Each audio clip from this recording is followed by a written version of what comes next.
Dover, Pennsylvania, autumn, 1999. There was something wrong with the cellar. Rachel had known it since the day they unlocked the front door of the farmhouse and were met with that strange, almost metallic scent coming from below the floorboards. She didn't say anything at first. Maybe it was mold. Maybe the place just needed airing out. But after the first week, the smell got stronger, thicker, as if the house itself was rotting from the inside.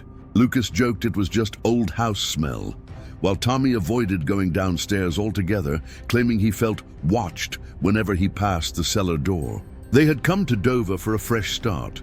3 friends, tired of city chaos, determined to breathe new life into a forgotten property deep in the woods.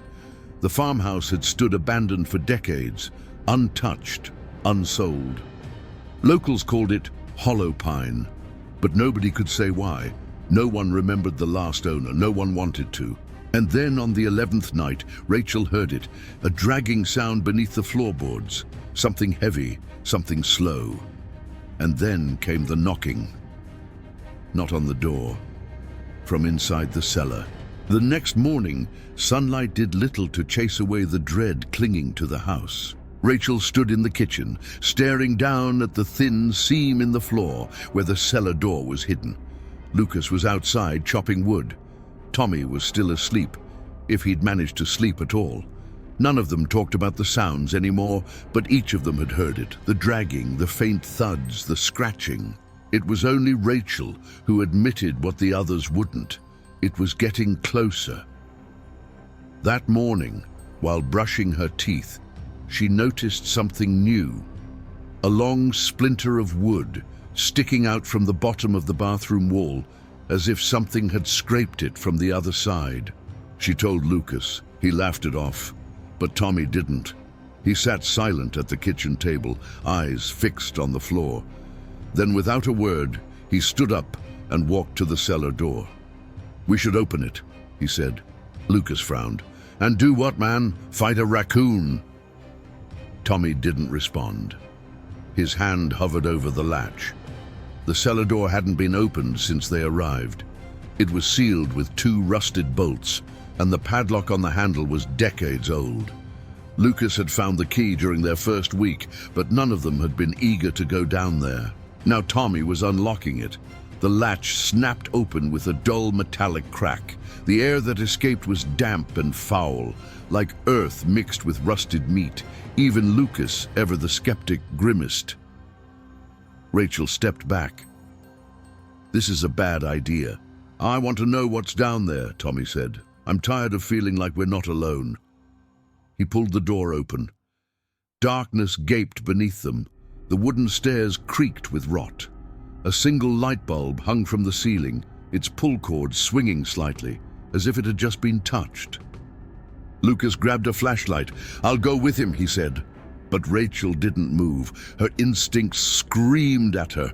Something waited down there. Not a rat, not mold, not wood decay. Something aware. She watched as Lucas descended behind Tommy. The floorboards groaned with their steps. The silence that followed was too thick, too long. And then came the scream. Rachel's heart dropped as Lucas's scream pierced through the floorboards.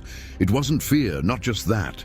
It was terror, raw and primal, the kind that clawed its way up a man's throat when words failed.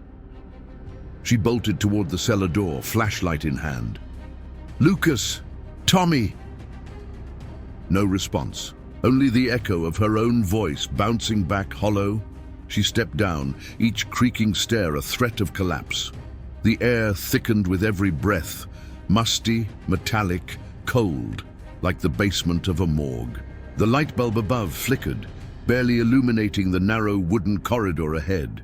Shelves lined the walls, covered in dust and empty jars. She could see Tommy's flashlight on the ground, but not Tommy. "Lucas," she whispered. Then she heard it. Breathing. Not hers, not Lucas's, heavy, guttural breathing coming from behind one of the old wooden shelves. Something shifted in the shadows. Rachel froze. The light flickered again, then went out. Total darkness. Her flashlight sputtered to life just long enough to catch a glimpse of a figure crawling, no, slithering in the corner. It was human in shape, but wrong. Elongated limbs, pale, veined skin, a head that jerked too fast to follow. She screamed and turned to run, and collided with Lucas. He clamped his hand over her mouth. Shh! His eyes were wide, wild. He grabbed her wrist and yanked her toward the stairs. "It's not Tommy anymore," he said under his breath. Rachel stumbled up the last few steps as something thumped against the cellar wall below. Then again, harder, as if it were learning, testing. Lucas slammed the door shut. The thumping stopped. Only silence remained. And then, scratch, scratch, scratch. From beneath the door. The scratching under the cellar door didn't stop. It never stopped, not that night. Rachel and Lucas sat on the living room floor, backs against the wall, eyes glued to the cellar. The flashlight between them dimmed to a flicker, the battery dying like their hope. They hadn't spoken in an hour. Every time one of them opened their mouth, that thing would respond with a knock, a scratch, or a low, animalistic growl that vibrated through the floorboards. Rachel broke the silence. "We can't leave Tommy down there." Lucas shook his head slowly. "That wasn't Tommy. I don't know what it was, but it looked at me, Rachel. It saw me. And it smiled." She stood up. Her legs shook. "I'm going down there." "No!"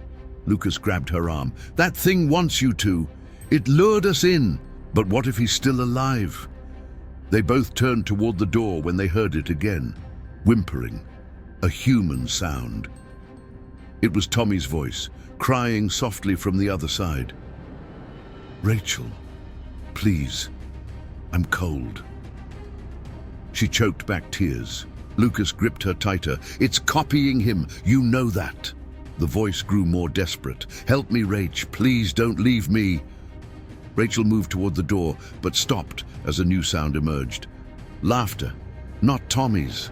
Low and hoarse, like dry leaves caught in a throat, and then a whisper pressed against the crack beneath the door. "Come down. I'm waiting." Lucas and Rachel fled the house at dawn. They never looked back. But the locals say the lights still flicker in that old house, and on some nights, if you listen closely outside the cellar door, you'll hear scratching, and then knocking.